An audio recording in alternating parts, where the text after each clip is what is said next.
안녕하세요. 새벽의 원조입니다. 3월 25일 수요일 코인 뉴스 정리해서 여러분들께 전달드리겠습니다. 일단 제가 준비해온 코인 뉴스들입니다. 이번에 SEC, 규제 당국 이런 뉴스들이 되게 많거든요. 실제로 이런 뉴스들이 좀 계속 나오고 있고 제일 충격적인 게 예전에 SEC에서 증권이다 해서 막 상장 폐지되고 난리 났던 적 기억하시나요? 예, 이전 정부였죠. 트럼프 정부가 아니라. 그때 뭐 어마무시하게 코인들이 다 빠졌습니다. 근데 그거를 뒤집은 거죠. 코인이 증권 아니다. 상품이다. 그런 뉴스 준비해 왔고요. 그다음에 비트마인은 여전히 이더리움을 사고 있고 그다음에 솔라나가 좀 재밌어요. 대기업 영업 비밀을 숨겨주는 블라인드 금고를 발표했다.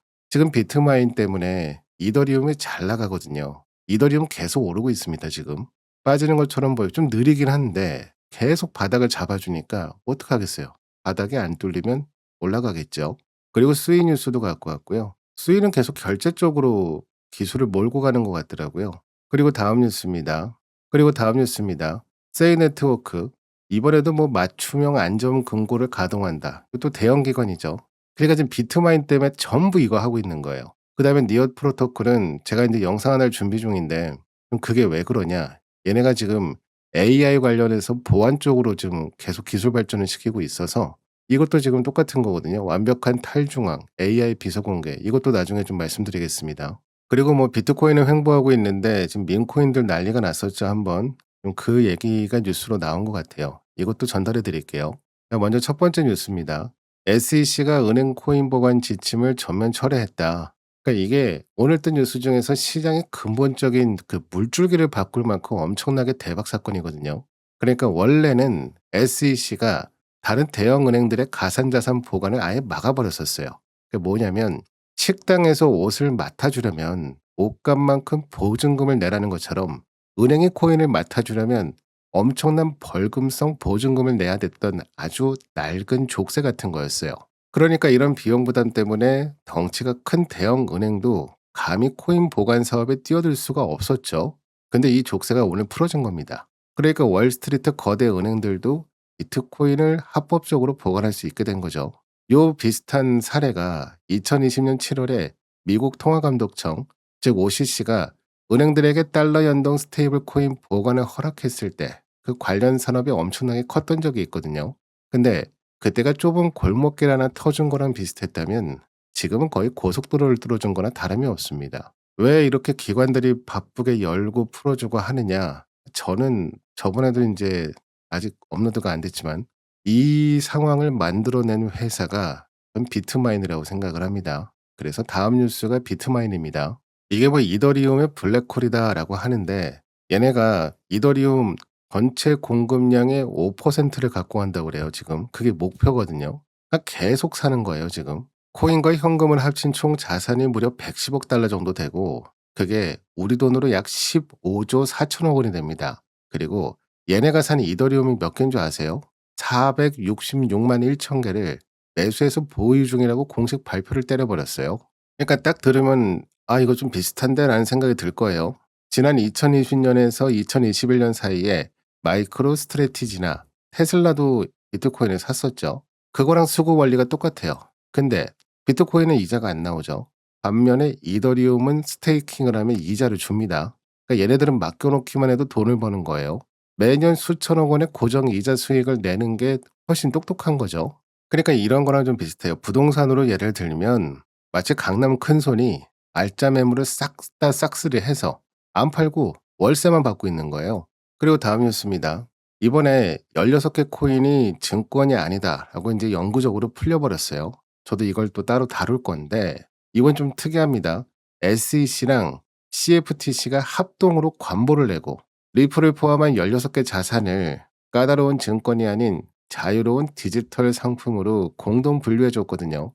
이게 왜 증권이냐 디지털 상품이냐 이게 왜 중요하냐면 주식은 굉장히 규제를 빡세게 받습니다. 근데 일반 상품이면 주식만큼 빡세게 받지는 않죠.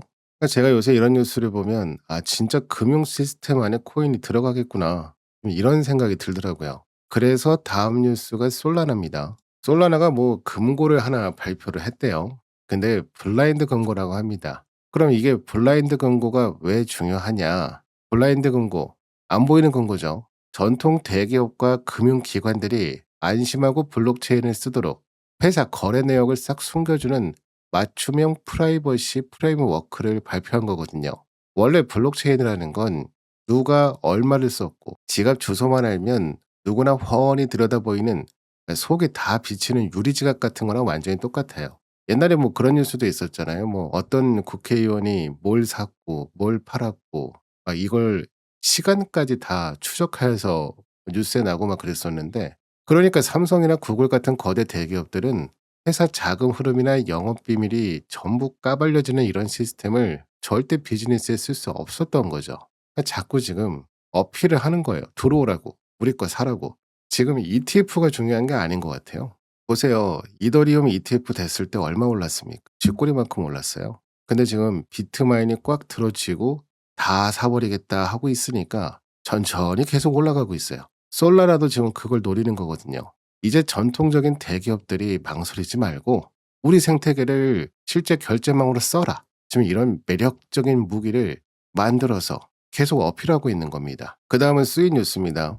금고 얘기가 나왔는데 이번에는 수위는 좀 다른 뉴스예요. 결제 쪽입니다. 며칠 전에 제가 뉴스 다른 거 전달드릴 때 수위가 우리 한국 회사 T오더라고 음식점 결제하는 회사랑 협업을 하고 그 결제를 도와주는 그런 프로그램을 만들었다고 제가 뉴스로 전달을 해 드렸었어요. 그러니까 이번에는 비트코인을 갖고 결제를 할 수 있는 시스템을 만든 겁니다. 원래 1세대 비트코인은 구조 자체가 너무 단순하게 설계돼서 이자 농사 같이 복잡한 블록체인 금융 서비스엔 자기 혼자 알아서 돌아갈 수가 없었어요. 그래서 2019년도에 나온 랩트 비트코인, 즉 WBTC 시절부터 지금까지는 중앙 보관업체다가 내 코인을 몽땅 맡기고 이더리움용 포장지를 억지로 씌우는 것처럼 번거로운 과정을 거쳐야 됐죠.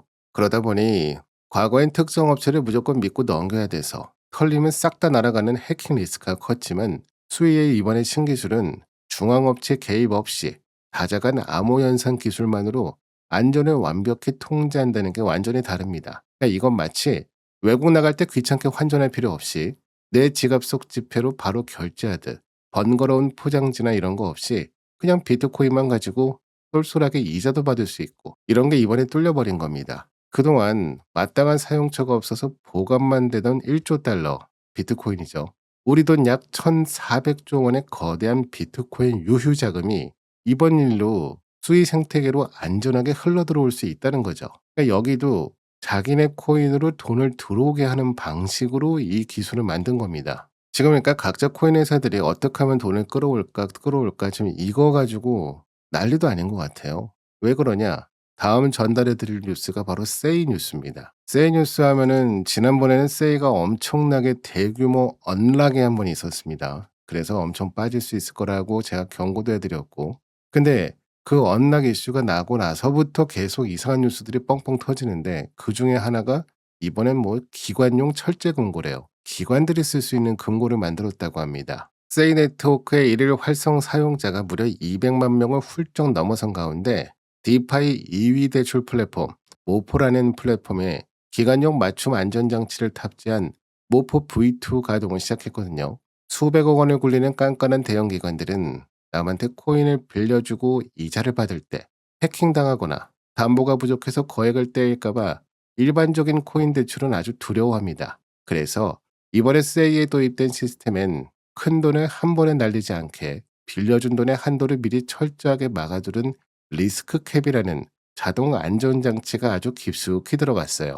그러니까 이게 좀 어디랑 비슷하냐면 과거 디파이 썸머 시절에 에이브나 컴파운드 같은 플랫폼도 거액을 끌어오려고 철저히 신원 인증을 거친 기관 전용 프라이빗 풀을 열어줬던 성장 법칙과 완전히 똑같습니다. 근데 과거엔 느리고 꽉 막힌 이더리움 위에서 답답하게 열어준 수준이었다면 세이가 속도가 엄청 빠르거든요. 그러니까 세이 특유의 초고속 병렬 처리 성능을 합쳐서 거액을 훨씬 쾌적하게 다룬다는 게 확 달라진 포인트죠. 그 다음 니어 뉴스입니다. 아까 말씀드렸죠. 해킹 관련한 뉴스라고요. 이번 니어 프로토콜의 인공지능 비서 공개는 요즘 돈 된다고 이름만 AI로 바꾼 껍데기들 참 많잖아요. 근데 블록체인이 왜 인공지능이랑 합쳐져야 되는지 그 근본을 제대로 짚어준 뉴스입니다. 니어 프로토콜이 공식 컨퍼런스에서 개인의 민감한 코인 데이터를 밖으로 절대 안 흘리는 완벽한 탈중앙화 인공지능 비서 아이언 클로를 전격 공개했거든요.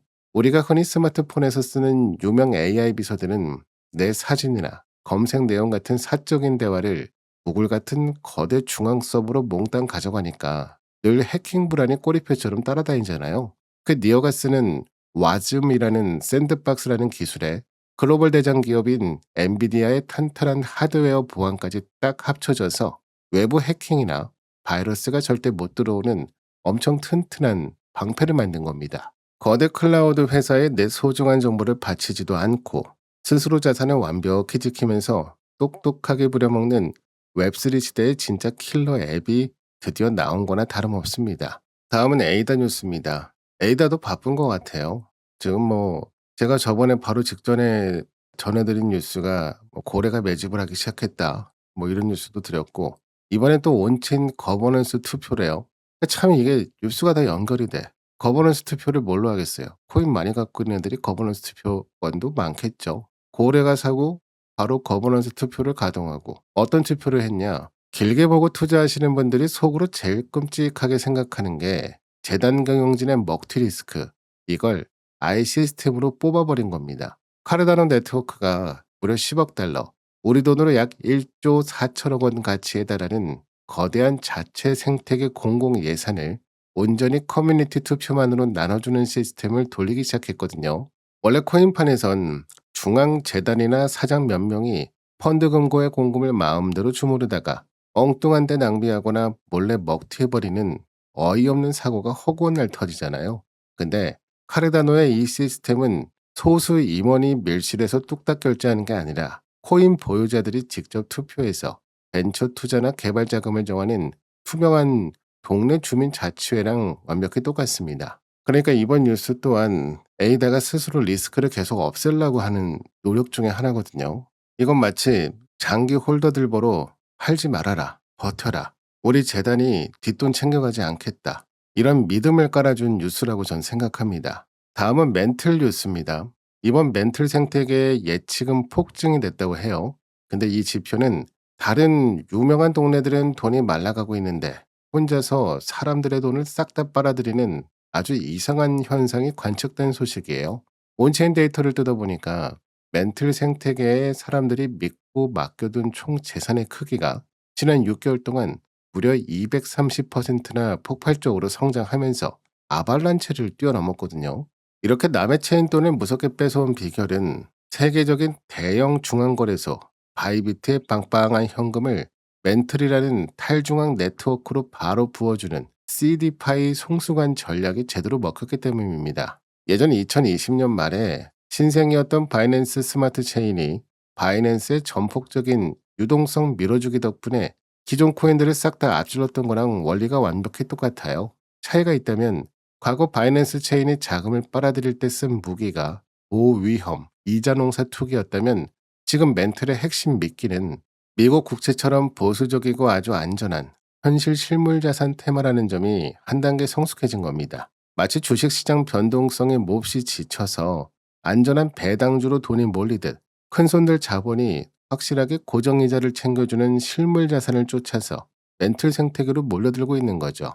다음은 민코인 뉴스입니다. 최근에 민코인이 많이 올랐어요. 지난번에 뉴스에서도 나왔는데 대장주인 비트코인은 답답하게 움직이고 있는데 유독 테마 민코인들만 하루 만에 엄청나게 큰 폭으로 오르는 현상이 관측됐거든요. 지금 코인판 사정을 까보면 미국 정부도 그렇고 미국 이성적인 대형 기관들도 그렇고 이 사람들은 되게 신중하고 천천히 움직이는데 수입의 조급함을 느끼는 개인 투자자들은 이게 다른 데서 놀고 있는 거예요. 이걸 주식으로 말하면 묵직한 우량주가 멈춰 있으니 소외감을 느낀 개인들 돈이 코인의 기술 가치나 쓸모와는 아무 상관없이 그냥 차트만 보고 유행성 밈코인으로 끌려가 버린 거예요. 근데 이번 한국 주식을 봐도 우리가 알 수 있죠. 제일 많이 오르고 튼튼하게 올라간 건 대형주였습니다. 그래서 오늘 시장을 묶어보면 미국 규제 당국의 낡은 장벽이 치워지면서 깐깐한 대형 기관 돈이 마음 편히 들어올 수 있는 합법적인 인프라가 곳곳에 아주 튼튼하게 깔린 하루였어요. 반면에 우리 일반 개인 투자자들의 뭉칫돈은 단기 유행만 쫓아서 특정 테마 코인으로 극단적으로 쏠려가 버리는 수급 양극화 장세가 뚜렷하게 나타났습니다. 이상으로 오늘 제가 드릴 뉴스는 다 전달드린 것 같습니다. 오늘 내용은 정보 공유 목적으로 정리한 겁니다. 매수 매도를 권유하거나 수익을 보장하는 내용이 아닙니다. 모든 투자 판단은 본인이 하셔야 됩니다. 지금까지 새벽에 온 주호였습니다. 감사합니다.